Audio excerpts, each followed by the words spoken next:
Hello everyone, my name is Ryan Cam and welcome back to the AFI project. Today we're going to be taking a look at the classic from 1982, E.T. the Extraterrestrial. This was directed by Steven Spielberg, we all know who he is, and it is regarded as one of Steven Spielberg's very best films.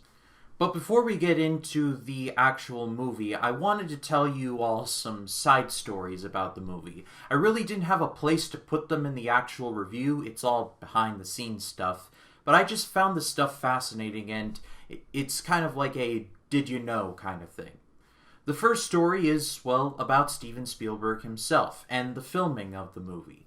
E.T. the Extraterrestrial was filmed in a neighborhood in rural California. The same neighborhood as a certain movie called Poltergeist.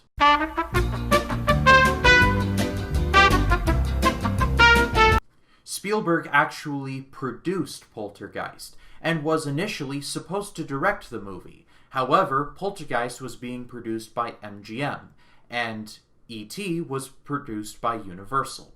Since Spielberg was under Universal's employ, he basically had a no-compete clause in his contract, which means that he could only work on Universal Pictures.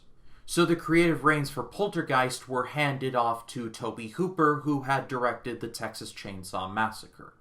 But there's a floating conspiracy theory going on that Steven Spielberg actually directed a majority of the movie and slapped on Tobe Hooper's name just to keep Spielberg out of legal trouble. Again, just a rumor, but I just find this stuff really fascinating. And the second story I'd like to talk about is involving the candy that E.T. eats, which was Reese's Pieces.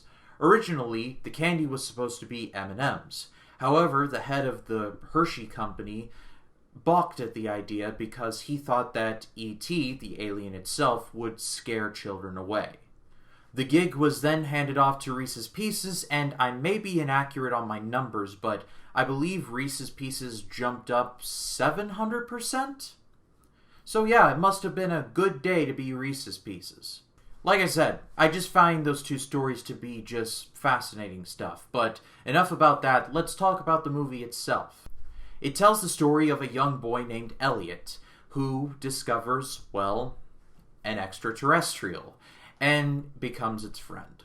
From 1975 to 1982, you could pretty much call that the golden age of Spielberg, because within that time period, he directed Jaws, Close Encounters of the Third Kind, Raiders of the Lost Ark, and E.T. Jaws is one of my all-time favorite movies. Close Encounters is a movie that I have a lot of respect for, and Raiders of the Lost Ark, it may be, objectively speaking, the perfect action movie. He did all of that before E.T. Think about that for a second. But out of all of the movies in Spielberg's golden age, E.T. was the one I had the least nostalgia for. I think I hadn't seen this movie in like 10 years. It was a really long time.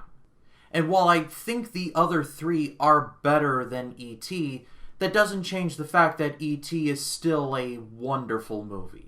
The narrative of E.T. was based very much around Spielberg's real life.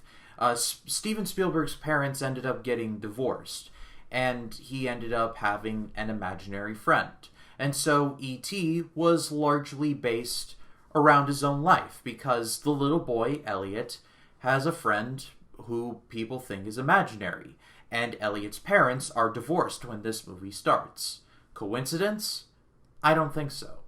And this movie went through several concepts, including being a standard coming-of-age story. It was supposed to be even darker than the product that we got, or it was supposed to be a loose sequel to Close Encounters. But I'm personally glad that we got the result that we did. The model for E.T. himself is just super impressive, even by today's standards.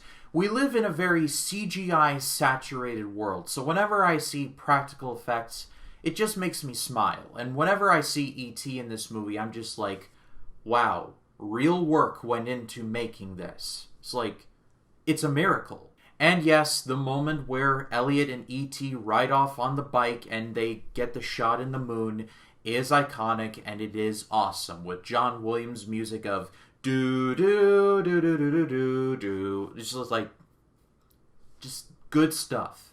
But at the end of the day, it was another case of I forgot how much I loved something, and I forgot how much I missed it. I'm surprised that I didn't watch E.T. more when I was growing up, but I have discovered my love of it now, and it's just great. But that is all for me, guys. Thank you so much as always for watching. Well, after a string of lighthearted stuff and dark stuff, and just a mix of the two, now it's time to go straight into some real dark stuff. Because next time, I'm going to be taking a look at a movie with some pretty disturbing relevance to our current timeline. It's To Kill a Mockingbird.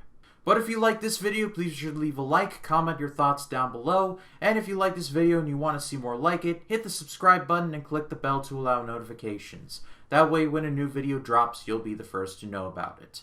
My name is Ryan Cam, and E.T. Phone Home.